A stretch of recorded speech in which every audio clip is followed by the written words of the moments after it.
Hi, my name is Anneli Portman, and this is the 8th lesson in Finnish political culture and system.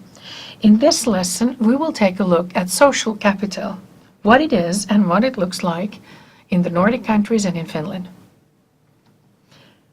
What is it? Well, social capital as a term is a characteristic of the community. It consists of networks, social norms and values, and trust. OECD has defined social capital as networks together with shared norms, values, and understandings that facilitate cooperation within or among groups. Social capital has to do with active interaction and social networks where actually norms of reciprocity and trust are created, and this makes the functioning of the society possible. The task of the social capital is to make sure that citizens stay actively engaged with the society. In Finland, for instance, social capital can be seen in much of the functioning being based on various civic citizens organizations. So, in a schematic way, you could say that social networks plus trust and reciprocity plus shared social norms and values together make social capital. For the individual, this means that the more and the better connected you are, the more you can both have a possibility to use your own capacities, if social capital is understood as relationships, but also social capital from the individual point of view can be understood as something where the network provides a place where you can find the resources you need. For instance, flow of information is something that the individual at workplaces definitely benefits from. What makes this problematic is once you have your network, they can become an elite.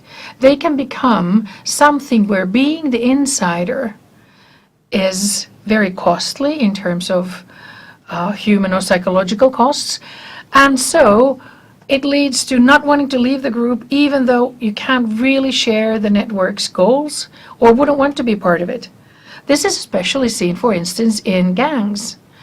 Also, it can become problematic for the individual in the sense of being too much of an insider can cause the threat any outsider poses to be seen as larger than what it really is, and also the insiderness, as it were, to be something of more substantial than it actually is. So therefore, this needs to be looked at a larger perspective as well. And from the Nordic society's point of view, social capital, instead of having to do with individual benefits or resources, has to do with public institutions operating under universalistic principles. These, again, are the core of civil society, just as were talked about in welfare state lessons. So the idea that there are things that have to do with everybody, so the universalistic principles applying to everybody, are at the core of both social capital and the welfare state. The role of the state and the public sector is also underlined in this social capital, because the Nordic nations are characterized by generalized trust and civil engagement. Generalized trust means that people trust not only their fellow citizens, but trust their institutions. They trust policemen, they trust other public sector operators.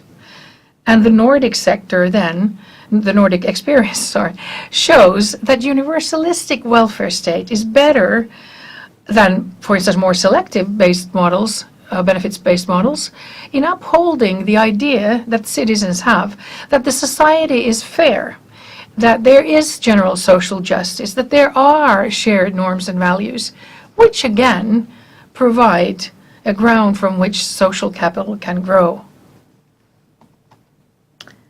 The distribution of wealth has a lot to do with the idea of social justice and equality, because in societies where people can be sure that they will be treated fairly, where they can trust both individuals and institutions, where they know that there are norms and values that govern the behavior of all. For instance, values like openness or practices as like no corruption. The societies on the whole fare better.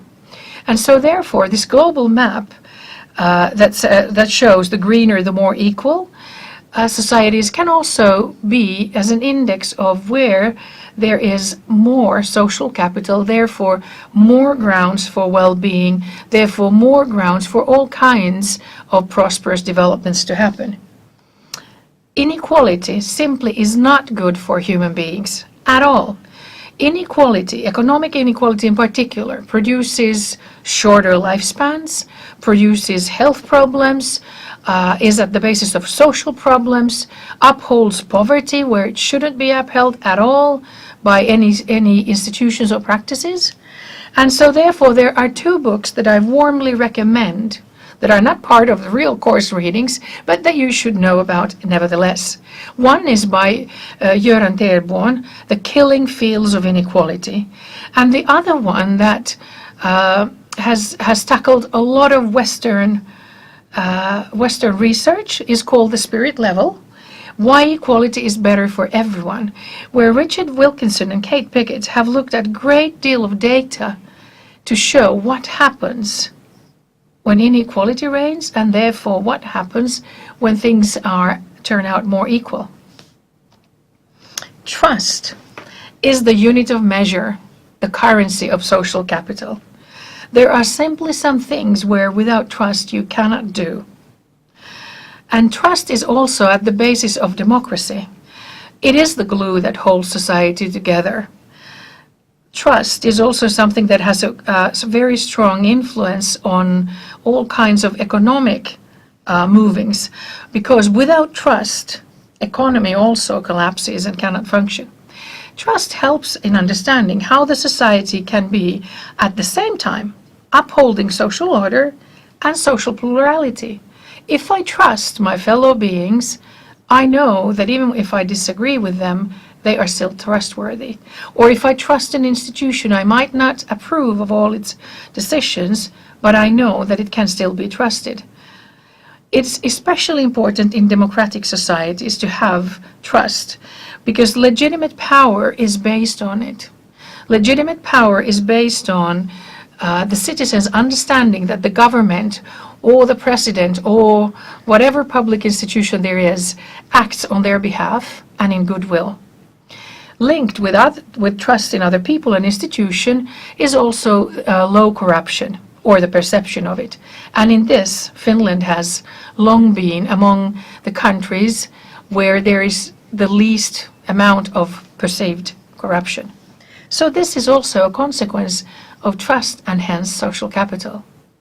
Trust in others has been measured.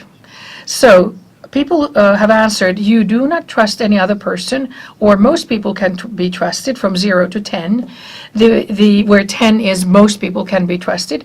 Finland scores of the OECD countries the second highest, topped only by Denmark.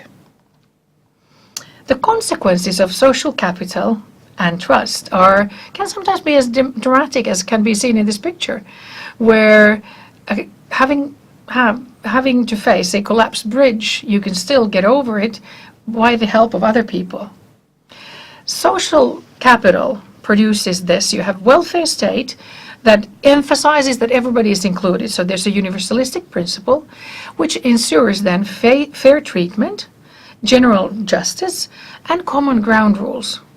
This favors trust, both trust in society, trust in economy, which again generates the possibility for risk-taking, resilience, and innovativeness increases, which then makes the economy dynamic. Therefore, this social capital, being a strong component in Nordic societies, has kept them also the motor of the economic welfare of these states in a very good shape. The consequences on a societal level are increased competitivity and economic growth, which again is linked to work values, achievement, and civil engagement. And on the individual level, social capital increases health, People who trust others and who participate in diverse social activities report being healthier than those with less social capital. So in all grounds and all possible ways, social capital, having it, is good. Now it's time for you to think. Which institutions do you trust? Your national government? The EU Parliament? Radio? TV? The legal system? Social media? Trade unions? Big companies? Religious institutions? Political parties? Banks? The police? Make a list, ranking order list. Which of these is the most trustworthy? And which is the least trustworthy? This too is part of what makes Finland tick.